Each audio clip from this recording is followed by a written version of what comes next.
સૌથી પહેલાં મિત્રો ડેમો સ્ટેટસ વિડીયો જોઈ લો, પછી એડિટિંગ સ્ટાર્ટ કરીએ.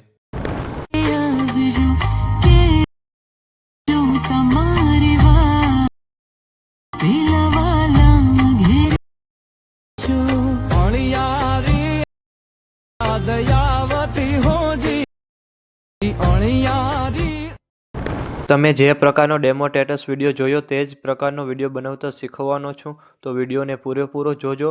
અને મિત્રો, બધું મટીરિયલ ટેલિગ્રામમાં મળી જશે. અને મટીરિયલ ડાઉનલોડ કરવામાં પ્રોબ્લેમ આવે તો ડિસ્ક્રિપ્શનમાં મારી ઇન્સ્ટાગ્રામની લિંક આપેલી છે, ત્યાં જઈને મને મેસેજ કરજો. અને ચેનલ પર પહેલી વાર આવ્યા હોય તો સબસ્ક્રાઈબ કરી દેજો.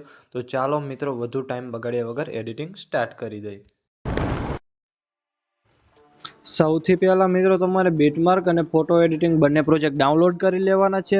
અને જો તમને ડાઉનલોડ કરતા ના આવડતું હોય તો ડિસ્ક્રિપ્શનની અંદર લિંક આપેલી છે, ત્યાંથી તમે વિડીયો જોઈ લેજો.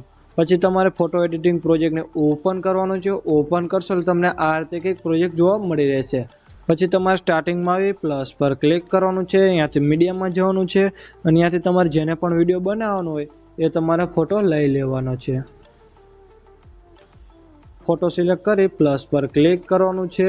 3 ટપકા પર ક્લિક કરવાનું છે અને અહીંયાથી તમારે ફિલ કોમ્બિનેશન એરિયા પર ક્લિક કરવાનું છે. અને એ ફોટાને તમારે સાવ નીચે લઈ લેવાનો છે.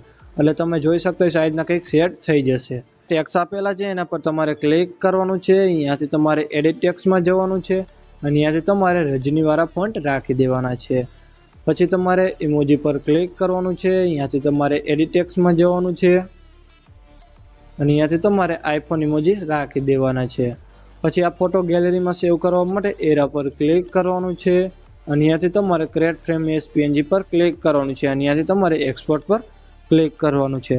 પછી તમારે બહાર નીકળી જવાનું છે અને સીધું આવી જવાનું છે બીટમાર્ક પ્રોજેક્ટની અંદર.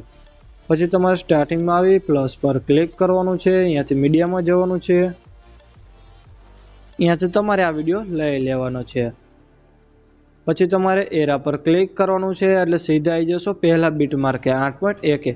અહીંયાથી તમારે પ્લસ પર ક્લિક કરવાનું છે. અહીંયાથી મીડિયામાં જવાનું છે અને અહીંયાથી તમારે નોર્મલ ફોટો લેવાનો છે. આપણે જે ગેલેરીમાં સેવ કર્યો એ ફોટો તમારે લેવાનો નથી.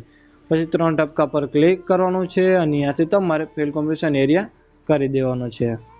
પછી તમારે એરા પર ક્લિક કરવાનું છે એટલે સીધા આવી જશો 9.18. અહીંયાથી આગળનો ભાગ છે એને તમારે કટ કરી દેવાનો છે અને એ ફોટાને અહીંના નીચે લઈ લેવાનો છે. પછી આ ફોટો ઇફેક્ટ લખેલું છે એના પર તમારે ક્લિક કરવાનું છે. અહીંયાથી તમારે ઇફેક્ટ પર ક્લિક કરવાનું છે અને અહીંયાથી તમારે 3 ટપકા પર ક્લિક કરવાનું છે. અહીંયાથી તમારે કોપી ઇફેક્ટ. પછી બહાર નીકળી જવાનું છે અને પછી આપણે ફોટો લીધો એના પર તમારે ક્લિક કરવાનું છે અને અહીંયાથી તમારે ઇફેક્ટ પર ક્લિક કરવાનું છે અને અહીંયાથી તમારે 3 ટપકા પર ક્લિક કરવાનું છે અને અહીંયાથી તમારે પેસ્ટ ઇફેક્ટ કરી દેવાનું છે. પછી તમારે બીજા બીટમાર્ક આવી 9.18 થી પ્લસ પર ક્લિક કરવાનું છે. અહીંયાથી મીડિયામાં જવાનું છે અને અહીંયાથી આપણે જે ફોટો ગેલેરીમાં સેવ કર્યો એ ફોટો તમારે લઈ લેવાનો છે અને એ ફોટોને વિડીયોના એન્ડ સુધી રાખી દેવાનો છે. એ ફોટોને તમારે સોંગની ઉપર રાખી દેવાનો છે. કર્યા બાદ પછી તમારે ઇફેક્ટ વાળા ગ્રુપ પર તમારે ક્લિક કરવાનું છે અને અહીંયાથી તમારે 3 ટપકા પર ક્લિક કરવાનું છે અને અહીંયાથી તમારે અનગ્રુપ કરી દેવાનું છે. આટલું કરશો એટલે મિત્રો તમારે વિડીયો બનીને કમ્પ્લીટ થઈ જશે અને મેં વિડીયોમાં જે પણ યુઝ કર્યું છે તે તમને મારા ઓલ મટીરિયલની અંદર મળી રહેશે. વિડીયો ગેલેરીમાં સેવ કરવા માટે એરા પર ક્લિક કરવાનું છે અને અહીંયાથી તમારે એક્સપોર્ટ પર ક્લિક કરવાનું છે. મિત્રો, વિડીયો ગમ્યો તો લાઈક કરી દેજો અને ચેનલ પર પહેલી વાર તો સબસ્ક્રાઈબ કરી દેજો.